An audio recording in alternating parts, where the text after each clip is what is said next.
नमस्कार, मैं पवन खत्री और आप देख रहे हैं इंडिया न्यूज़ टाइम। और आज हमारे साथ भाजपा नेता और भाजपा प्रत्याशी अमित साहू हैं, जिनसे खास मुलाकात में आज खास बातचीत करेंगे और जानेंगे कि जो इनको टिकट मिली थी भाजपा से, हार का मुख्य कारण क्या रहा।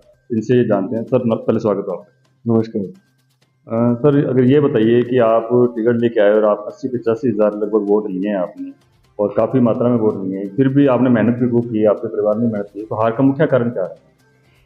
देखिए, हार का जो मैं मुख्य कारण पूर्व में मैंने बताया था कि तिजारा में भारतीय जनता पार्टी के एक नेता या कार्यकर्ता की तरफ से एक बयान आया था। धार्मिक जो हमारे स्थल हैं उनके बारे में, और दुर्भाग्यपूर्ण और निंदनीय बयान था।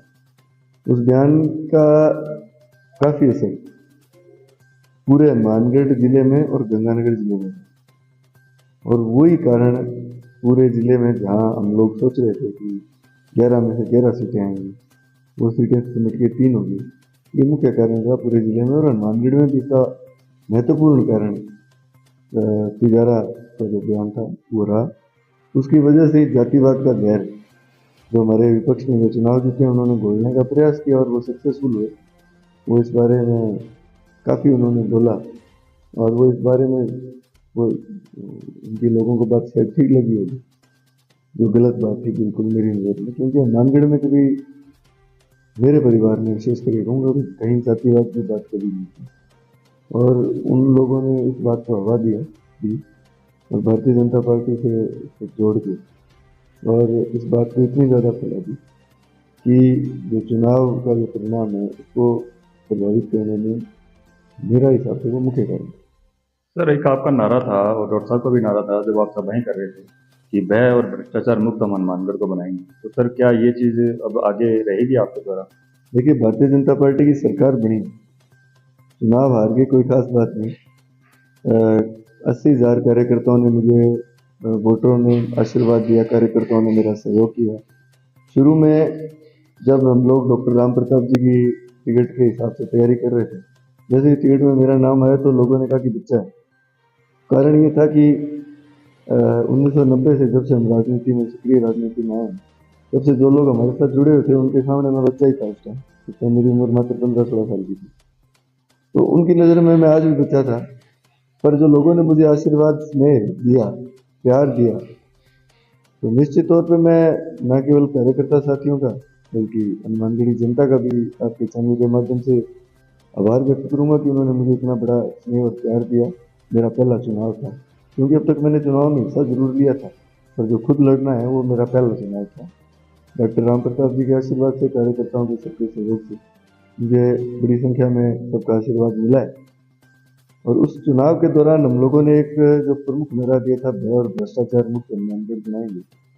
तो चुनाव हारने के बाद में भी मेरे नारे में कोई परिवर्तन या तब्दीली नहीं है। सरकार भारतीय जनता पार्टी की बनी है, तो हम लोग निश्चित तौर पर भय और भ्रष्टाचार मुक्त हनुमानगढ़ बनाना हमारी प्राथमिकता है। नशा मुक्त हनुमानगढ़ बनाना हमारी प्राथमिकता रहेगी। और जो वादे मैंने चुनाव के दौरान किए, उन सब वादों को, क्योंकि सरकार भारतीय जनता पार्टी की हमारी जिम्मेवारी बनती है, तो उन वादों को मैं पूरा करने का भरसक प्रयास करूंगा, और उम्मीद है कि मैं मेरी बात पर मैं जो मैंने कही वो खरा उतरूंगा। सर अगर हम बात करें, जैसे पीलीभंगा में मौजूदा विधायक थे देवेंद्र मोदी, और गुरदीप शाहपनी थे संग्रह में मौजूदा विधायक, वो काफ़ी भारी अंतर से हारे हैं, और आप तो पहली बार चुनाव लड़ रहे हो, तो आप काफ़ी कम अंतर से हारे हैं, इसके बारे में क्या कहें? देखो, हार तो हार होती है, कि आप एक वोट से हारो, चाहे आप 50,000 से हारो। पर मैंने जो आपको बताया ना कि जो तिजारा बयान था, निश्चित तौर पे संग्रिया में और पीलीभंगा में उसका असर ज़्यादा रहा, हनुमानगढ़ में उसका असर थोड़ा कम रहा, और नौर में मैं कहूँगा उसका असर बहुत कम रहा। इसकी वजह से वो 500 वोटों से चुनाव है। नहीं, इसका ये भी कारण हो सकता है सर कि आपकी लोकप्रियता यहाँ ज़्यादा थी और डॉक्टर साहब की लोकप्रियता ज़्यादा थी, इसलिए शायद, और यहाँ टिकट लेट मिलना ये भी कारण हो सकता है। देखिए, टिकट लेट मिला, ये तो हार का मुख्य कारण मैंने आपको बताया ही है, क्योंकि हम लोगों की जो पूर्व में तैयारी थी वो डॉक्टर राम प्रताप जी के हिसाब से थी। एकदम जो चेंज हुआ टिकट का, तो लोगों को माइंड सेट करने में थोड़ा समय लगा। और निश्चित तौर पे मैंने आपको कहा कि जो 80,000 वोट आए हैं, ये डॉक्टर राम प्रताप जी के नाम पे हैं, भारतीय जनता पार्टी के नाम पे हैं। डॉक्टर राम प्रताप जी ने जो इतना लोगों के साथ प्रेम और स्नेह रहा है डॉक्टर साहब का, ये वोट उन्हीं के बदौलत आए हैं। और जो कार्यकर्ताओं ने जी जान मेहनत की उसके बदले कोई नहीं। जनता का ये सवाल है सर कि सरकार भाजपा की है और हनुमानगढ़ में जो अभी भ्रष्टाचार और ये चल रहा है इसके बारे में बताया, और नशा बहुत चल रहा है, और नशे के खिलाफ आप किस तरह से खड़े रहेंगे? क्योंकि मैंने चुनाव की मीटिंग्स में भी कहा और अभी भी मैं आपको कह रहा हूँ कि मैं हनुमानगढ़ को नशा मुक्त बनाने के लिए मेरा जी जान से मेरे प्रयास जारी रहेंगे। और जो युवा पीढ़ी इस गर्त में जा रही है, उस चुनाव में भी मैंने देखा है कि जो विपक्षी पार्टियां थी उन्होंने वो जबरदस्त चिट्टा सप्लाई किया। अपना चुनाव जीतने के लिए उन लोगों ने जो युवा पीढ़ी है उसको किस हद तक वो खुद गिर सकते हैं और किस हद तक युवा पीढ़ी को उन्होंने गर्त में गिराया। तो ये आप इसके परिणाम अभी आपको देखने को मिलेंगे। तो उस टाइम तो उन्होंने सब कुछ उनको प्रोवाइड कर दिया होगा, तो वो सारी उम्र थोड़ी कर पाएंगे। तो ये मैं बिल्कुल, जो मेरी युवा पीढ़ी है इस बात में, युवा मेरे साथ हैं, और जो युवा पीढ़ी है उन उसको बचाने के लिए पूरे मेरे प्रयास जितने ज़्यादा से ज़्यादा हो सकते हैं करें। सर ये एक पानी की स्कीम लेके आए थे डॉक्टर साहब, जो मीठे पानी के लिए जो यहाँ होती भी बन रही थी, टैंक बन रहा था बड़ा, वो अब शायद कैसे बनेगी, क्योंकि आप अभी हार चुके हैं, लेकिन उसके बारे में अब क्या काम करेंगे आप? मैं अगर चुनाव जीतता तो निश्चित तौर पे हमारी पहली प्राथमिकता थी कि मानगढ़ शहर, टाउन और जंक्शन दोनों, साथ में उसके 3-4 गांव भी थे, उनमें नहरी पानी जो उस स्कीम के तहत आई है, डीपी की जो कि 281 करोड़ की स्कीम थी, उसके तहत पानी को घर घर तक पहुंचाने का काम करने का था। पर अब चुनाव हार गए, पर सरकार भारतीय जनता पार्टी की, तो उस काम को जो पहले मैं डायरेक्टली करता, अगर मैं एमएलए बनता, डायरेक्टली भी उसको काम करने का पूरा मेरा प्रयास रहेगा। डॉक्टर साहब के मार्गदर्शन पर चल के हम लोग पूरा प्रयास करके उस योजना को हनुमानगढ़ में वापस शुरू करवाएं। आपको सर हनुमानगढ़ में और कौन कौन से कार्य लगते हैं कि अभी आप आगे 5 साल के लिए तैयारी करेंगे, और आगे कौन कौन से कार्य लगते हैं कि जो विकास कार्य होने चाहिए हनुमानगढ़?